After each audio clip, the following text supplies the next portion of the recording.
Hey, it's Colin. Today is the 5th of July 2012, and today I'll be bringing you an abandoned floor that I did 2, maybe even 3 days ago. It is a bit outdated, but it's a great clip. Absolutely have to put it up. It wasn't the quickest abandon I've ever done, however, it was one of my favorites. So the story to this one is that it's Aiden and Rick, and I believe it's Fairy World's in the floor, and someone else I couldn't quite see at the start, so sorry if I forgot your name there. But it's 5 people from our friends list. We're all on Skype, minus Fairy. And this was the second abandon we did. The first abandon we did was actually a little bit quicker. It was 8 minutes and 19 seconds. And what made that one fantastic was we were dungeoning with a random from 77 who was 91 Dungeoneering and had a Prometheum spear as a bind. And we just totally randomly grabbed that person off of World 77 and managed to do the floor in 8 minutes and 19 seconds. That was only a 4% floor, however, and this one's about 9%, so it's getting closer. I've yet to sub 10 at 13%. It's a goal of mine that I'm working towards.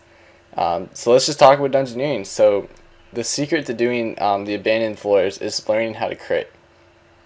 If you can critical path, you will have a far greater chance at running through these floors, and it's something I've talked about a lot before, but I think I'm just going to continue to go over it just so that we can get it established on what's a critical path and what's a bonus path, because I never thought I would need it as much as I do.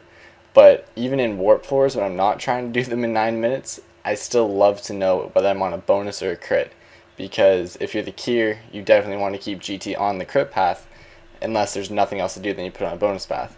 So obviously as a GD, it's not that hard. I can easily clear it, so I'm going to do so. Turmoil's on because we're going for speed times. I'm not quite sure how many times I die on this one, and it's not even a curse bearer boss, so it still was a pretty good floor for only like the second of the day or something.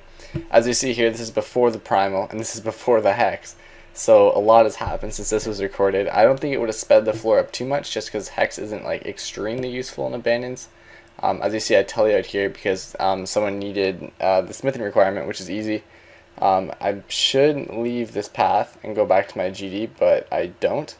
So there's something I probably could have done a little bit better. Yeah, I really should have teleported back to my GD. Oh, there I go. Yeah, that was a waste of time. I should have been on my path because I knew it was crit, just based on the doors before it. And there's no, and just take a look at this room real quick on the screen. There's absolutely no indications whether this is critical or not. However, the doors leading up to it may or may not have been critical, I'm not sure. Perhaps it's a bonus and that's why I didn't come back as fast, but look at the map. It just opened up so much in such a short amount of time. I end up dragging GT back over here. It ends up being a dead end, which was a really bad idea on my part as well. Map recognition would have helped me a lot there. But if you look at the map, we're in the southwest corner there, and it actually looked like it might have opened up a good bit. I have no idea what Jacob's saying in this one. On Skype, I can't read that. Good luck if you want to pause it and give it a shot. I have no idea. I didn't even bother editing that out. I don't care if you guys see it. So here I decided to go run, just to take a quick little gate. I end up gating 2 doors, GT to emotes. And unfortunately there's a primal warrior, but I believe we have some CSBs in here. And once again, this is Fairy World in the floor, who was, this is the second floor I ever did with him, and the only 2 I've ever done with him. And fortunately for me, actually, we're about to dunge right after this floor. So how have I been doing since then? So this was the very start of the, I'm going to call it the second part of the Dungeoneering push. The first part was during school, and then I went camping, graduated, exams, and now we're into the second part, which is going to be the by far the more hardcore part. I just hope I'm able to put up videos as much as I can, just because like I get into the swing of it and I don't want to leave. Like right now there's 4 people waiting on the world to dunge, and another team who wanted me to come +1. Not to sound like a cocky douchebag, like I'm not Mr. Popular here. I just mean that there's always Dungeoneering XP to be gained, and video making is not like an XP waste, because it's really good to take a minute and reflect on your floors. But if stuff doesn't pop out, it's just because of that. And if the clips are saved and I can do them later on, simple enough, right? This is an easy room to do. I'm sure everyone knows how to do it.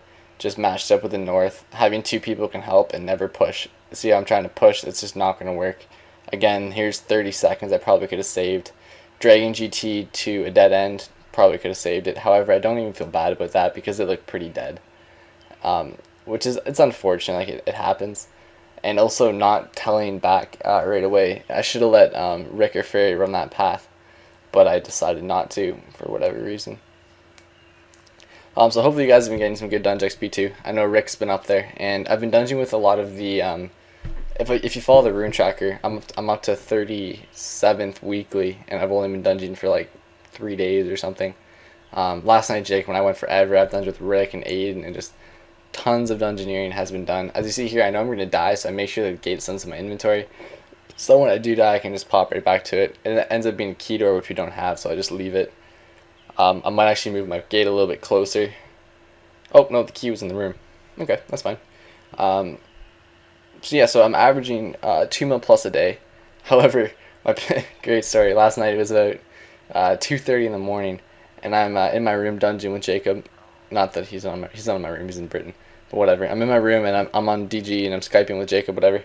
And my mom comes in at 2:30 in the morning, and is just like, "You've been on the computer for 16 hours, get the fuck to sleep." Which was great. She's funny like that. But yeah, she got a little. Your parents start to get a little suspicious when you're hitting 12 plus hours a day. And even today, she's like, I said I'm going on the computer, and she's like, yeah, I don't make it 12 hours. I'm like, yeah, if it was 12 hours, I didn't have a good day. So just troll her a little bit. It ends up being a gazer or a forager boss. And as you can see here, there's a yellow and a blue eye. I'm thinking that the yellow eye is melee weak, and that the darker blue eye is mage weak, and the lighter blue eye is range weak. Apparently, Dagonoth Kings follow the same coloring pattern, and as you see, as soon as you walk in the door, there's an empty eye. Now, the reason behind this logic is, if you ever do the World Gorger boss, it also has eyes, and the eyes are melee dependent, right? They're melee, mage, range, weak, depending on which one you use. So, further testing needs to be done on it. If anyone knows anything about Forager, leave a message, but I'm 113 and I had no idea this even existed until Rick told me. So I don't think we do any more pathing. I think it's pretty much over now. We're going to end the floor and take a look at the final time. I check my watch to see what's going on. And any second now. Oh, just waiting on Aiden. What a guy.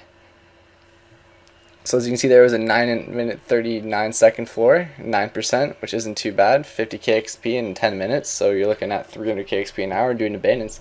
Can't complain about that in only 3 deaths. So as always, guys, thanks for watching and have a good one.